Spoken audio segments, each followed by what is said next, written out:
CBN, Café com Política. Bruno Silva, já conectado com a gente, tomando o cafezinho. Seja bem-vindo. Bom dia. Olá, muito bom dia, Sandra. Muito bom dia, Guilherme. Bom dia a todos os nossos queridos ouvintes do CBN Campinas. Tudo jóia? Tudo certo, Bruno. Hoje a gente já estava aqui trazendo informações para os nossos eleitores, eleitoras a respeito de prazos de regularização de título, da importância também de se pensar agora nesse processo. Até já reforço aqui que quem precisa fazer a regularização, se já tiver a biometria, pode fazer tudo de forma online. Agora, se não tem a biometria, deve ir até um cartório eleitoral, que vai estar aberto, então, em horário especial nesse feriado, no fim de semana, até o dia 8 também, em horário estendido, para poder fazer a biometria. Mas também não precisa ir só para fazer a biometria, tá? Porque vai poder votar nas eleições municipais de qualquer forma, né? Se tiver em dia com a Justiça Eleitoral, pode votar sem problemas, mesmo que não tenha a biometria. Agora, se quiser já regularizar, fazer tudo, vai ter que ir presencialmente, né? Prazo, então, dado aí até 8 de maio para essa regularização.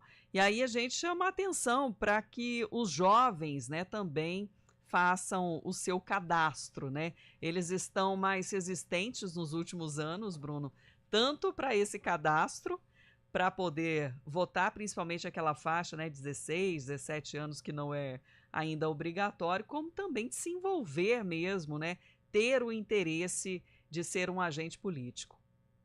Pois é, né, Sandra? Você sabe que tem vários fatores que ajudam a gente a entender um pouco mais esse relativo distanciamento dos jovens, sobretudo no que diz respeito à dimensão da política partidária, né? Vamos considerar que nos últimos 10 anos aí no Brasil nós tivemos um processo no qual, de alguma forma, a atividade política foi elevada a uma condição de praticamente uma atividade criminosa, né? Isso foi um dos impactos políticos, até inclusive da própria Operação Lava Jato, né, na mentalidade das pessoas, na percepção em comum. Por quê?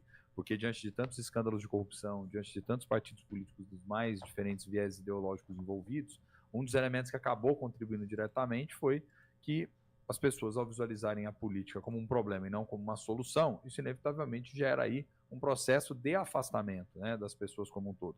E os jovens acaba sendo um afastamento até um tanto quanto mais intenso, Sandra.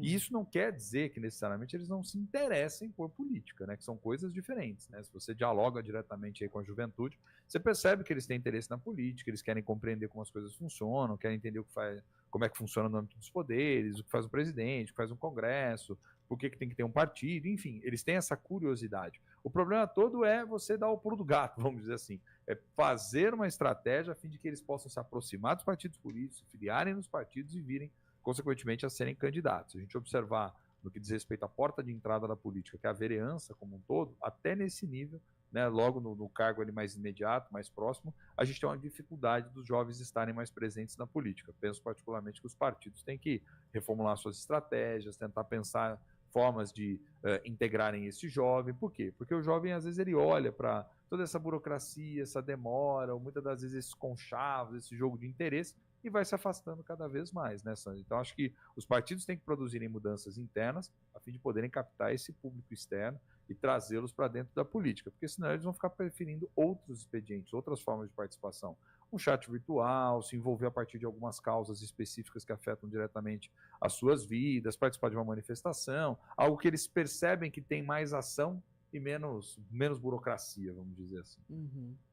Inclusive, Bruno, uma tentativa, né, que existe de trazer os jovens para a política são esses projetos que a gente já conversou algumas vezes aqui das câmaras jovens, né? Só que às vezes, então, o que a gente pode imaginar é que está tendo, até esse tipo de iniciativa está tendo um interesse de menos pessoas, menos jovens, né? Porque isso não está refletindo lá na frente tanto quanto já refletiu antes, né? Eu acho que tem um ponto adicional aí, né, Guilherme? A gente precisa entender que a política ela se move de uma forma extremamente analógica, demorada algumas vezes também, para não dizer sisuda demais, e você precisa também transformar a linguagem de como você faz as coisas, né? Vou dar um exemplo comum, né? Mesmo dentre os nossos ouvintes que estão aqui acompanhando, curtindo com a gente as informações, né? Se informando, né? Se atualizando, quantos que efetivamente têm, às vezes, paciência para poder acompanhar uma sessão inteira da Câmara de Vereadores, às vezes com alguns expedientes demorados, longos, onde você não entende muito ao certo como é que funciona. Então, acho que até pensar sobre isso, questões mais dinâmicas, tempos que sejam mais objetivos, falas que sejam mais explicadas para as pessoas o que está acontecendo, né? Até o posicionamento do vereador, projetos que você use linguagem mais simples, direta, que tenha até um esforço explicativo para as pessoas de como aquilo vai influenciar na vida delas. Eu acho que é disso que a gente está falando no final das contas, né? Se a gente continuar fazendo as mesmas coisas diante de uma geração que está transformando, diante de uma sociedade que está mais acelerada e achar que as pessoas vão se mobilizar da mesma forma, elas não vão.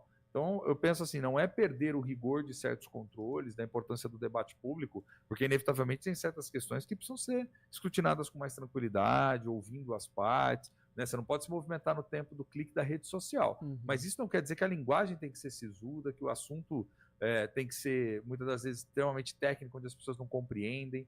Aí você vai afastando cada vez mais elas mesmas, né? Vamos dar um exemplo. Você trata um tema como orçamento, por exemplo.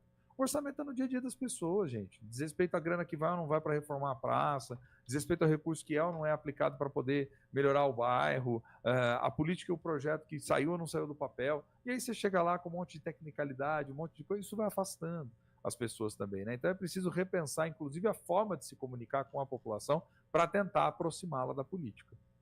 E, Bruno, ontem a gente teve sessão aqui na Câmara de Campinas, né? A gente até comentou ontem os itens que iriam ser votados. A gente citou um aqui que me chamou a atenção, que é aquela proposta de estabelecer uma prorrogação do prazo dos créditos de Vale Transporte no transporte coletivo aqui de Campinas, que hoje esses créditos valem por um período de 12 meses. Se você não utilizar em 12 meses, você perde esse crédito. A proposta do vereador Igor Diego é que esse prazo seja ampliado para 60 meses, ou seja, 5 anos. Ela foi aprovada em primeira discussão, mas aí a minha dúvida é a seguinte: se isso consta no contrato de concessão do transporte público, isso pode ser alterado por uma lei municipal? Em tese, se a gente parar para pensar, poderia, né, Guilherme? Em tese. Por que eu digo em tese?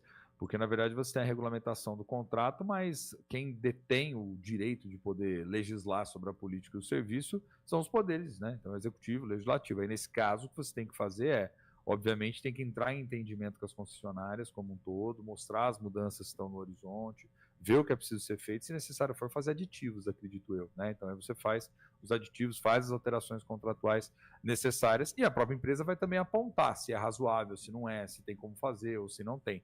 Por isso que o legislativo, em tese, pode apresentar o que quiser, estando dentro da lógica legislativa. Outra coisa é o executivo ver se tem condições técnicas, condições efetivas de poder executar a política. E também, se não tiver ou tiver qualquer tipo de impedimento, aí provavelmente o executivo faz um veto parcial, algo nesse sentido, explicando aí as razões pelas quais é possível ou não é viável você fazer essa alteração. Parece que, em que pese, né, essa mudança de prazo, você não teria nenhuma mudança muito substancial do ponto de vista assim, olha, não estamos mexendo com valores, não estamos alterando esse tipo de expediente. O que nós estamos falando é que estender o prazo de validade daqueles créditos que já foram comprados, já foram adquiridos pelas empresas, por exemplo, que alimentam os cartões aí de Vale Transporte como um todo, né? Então, em tese, não é algo muito mais assim, de uma dimensão burocrática de regulamentação do que necessariamente de alterar as regras do jogo substanciais, né? Só que, novamente, em se tratando de política misturada com aspectos jurídicos, eu sempre gosto de enfatizar isso para os nossos ouvintes, né? Nunca tem nada que é absoluto. Tem sempre alguém que vai levantar a mão e falar, olha, mas tem uma brecha aqui que diz que não pode, ou tem uma brecha aqui que é possível que se faça. Legalmente falando, né, o projeto já teve o parecer lá atrás favorável da própria comissão, então entende-se que constitucional agora cabe ao executivo depois avaliar se é possível, se não é, e à luz do contrato se tem algum tipo de impeditivo ou não, viu, Guilherme?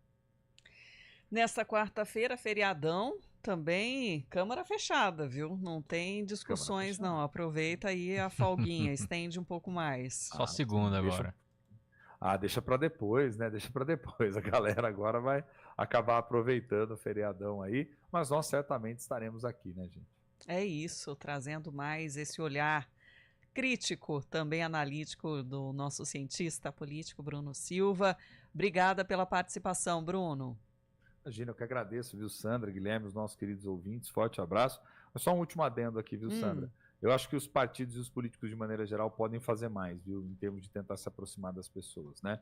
Eu acho que estão fazendo, muitas das vezes, o mínimo possível, ao invés de fazer aquilo que realmente dá para ser feito para aproximar a política da vida dos indivíduos. É só, às vezes, a gente mudar a linguagem e começar a mostrar onde isso está impactando no dia a dia para as pessoas. Elas vão criando uma outra concepção, viu? Um grande abraço.